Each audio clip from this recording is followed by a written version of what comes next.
O que eu acho é que se você pegar hoje os funcionários, um funcionário hoje que...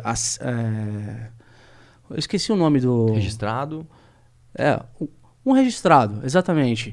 De fato, quando a empresa ela pensa em contratar, ela pensa duas vezes em chamar Sim. né?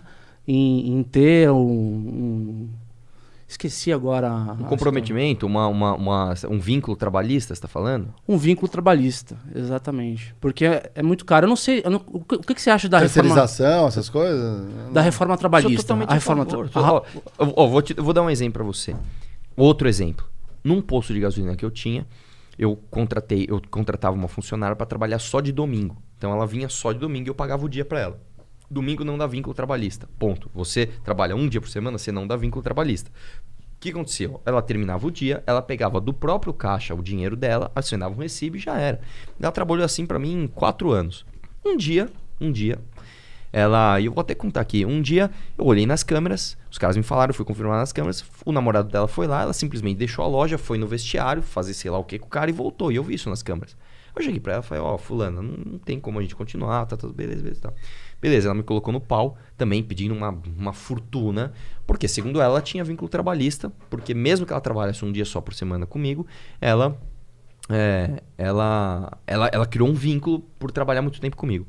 Cara, isso não está na lei, isso não existe na lei. O juiz entendeu que ela tinha e pronto, e eu tive que pagar. Paguei então, 70. Aí o problema não está na justiça, então? Não é o tiro, cara, não é o tiro. mas é porque a nossa lei, ela é uma lei de interpretação tão elástica e nós criamos essa cultura, né, de proteção que, na verdade, ela trata, como eu te falei, o trabalhador como um incapaz. Existe um juiz, até famoso, ele chama Sotomayor, que ele tem um livro cuja tese dele é como utilizar, ele é professor da USP, inclusive, como utilizar a justiça trabalhista para fazer justiça social. Meu irmão, é um livro literalmente falando o seguinte, não interessa que aqui tá falando que é para você que 1 mais 1 é igual a 2. Se você achar que ele merece 3, 1 mais 1 vira 3 e acabou. Uhum. Então, que segurança jurídica você tem para abrir empresa no Brasil? Nossa, não tem, irmão. Aí como é que você vai fazer pro funcionário ser valorizado e ganhar um bom salário? Não vai receber, cara. Mas você não concorda que tem que ter uma rede de proteção mínima? Porque por causa da relação de poder econômico entre patrão e empregado. Vamos fazer a seguinte... Eu sei que nos Estados Unidos, por exemplo, é muito mais... as pessoas têm muito mais liberdade para negociar individualmente a relação de patrão e empregado. Mas você pega um país como o Brasil, com uma falta de igualdade, uma desigualdade absurda, você não acha que... Mas aí a gente tem distorções... Eu entendo, só que aí... Como é que esses países chegaram lá? Não vamos falar só dos Estados Unidos. Pega todos os países envolvidos. Pega a Suécia, pega a Suíça, pega a Alemanha, pega a Austrália. Como que eles chegaram nesse ponto? Desregulamentando.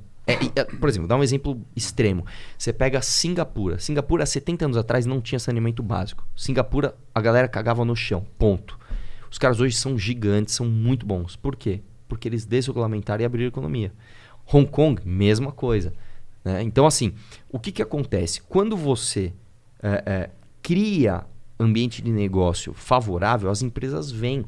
E tem um lance prático aqui, eu não estou teorizando só. Não é, a minha crítica a leis trabalhistas não é só do ponto de vista moral, que para mim já era o suficiente para você não ter, né? Que é eu te tratar como um idiota. Você ser obrigado, né, por exemplo, a pagar um sindicato e ter unicidade sindical. Como assim, cara? Então, o cara ele é obrigado a pagar alguém que não tem nem concorrência. Por que o cara vai trabalhar, então, o cara do sindicato? Né? Isso é um dos absurdos que consertamos na reforma trabalhista. Mas também do ponto de vista prático. Quando você pega os países, né, que ficam patinando e não conseguem se desenvolver, são justamente os países que têm mais lei trabalhista. E digo para você, o êxodo de trabalhadores nunca é do menos protegido para o mais protegido. O americano, o australiano, o irlandês, ele não vem no Brasil e fala, pô, vou ficar protegidão aqui com direito trabalhista. Ele não faz isso.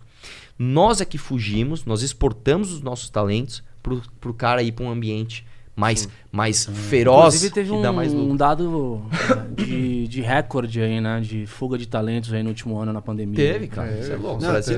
E acho que um pouco do que o Arthur fala em relação às empresas, acho que existe, não vou lembrar o nome agora, mas tinha uma empresa que ela tinha 1% do faturamento global no Brasil e 99% dos casos que tinham causas trabalhistas no Brasil.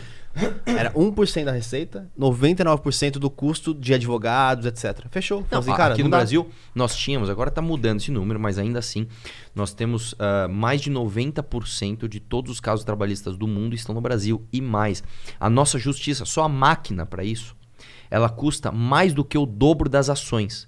Então, por exemplo, se você pegasse todas as ações e pegasse imposto e pagasse sem revogar, sem fazer... Sem pensar. É mais sobrava barato dinheiro.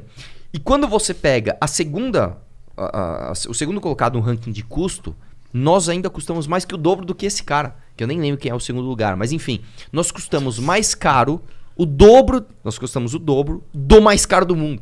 Não, absurdo. Não, galera, isso gera uma revolta enorme. São dados, né? É legal trabalhar com dados. A gente aprendeu aqui que Você temos fica que ter puto, dados. bicho, fica puto.